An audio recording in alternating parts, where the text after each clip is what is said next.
لك يا عم هشام. الصلاة على النبي، الصلاة على النبي، الصلاة على النبي، الصلاة على النبي.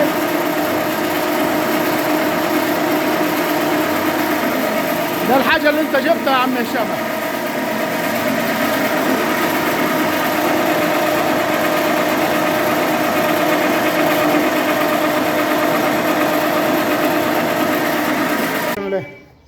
هو العلف اللي مطلعها.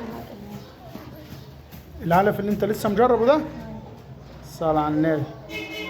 بتهويه عشان ينشف كده؟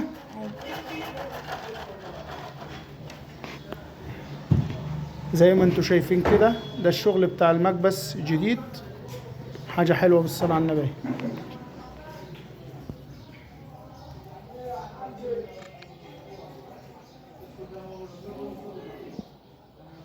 ده معلش زيت مية بس، يعني لو عليه زيت كان يبقى مزملك، لكن ده معلش زيت مش مضاف عليه زيوت، يعني زي ما انتوا شايفينه حاجة حلوة بالصلاة على النبي.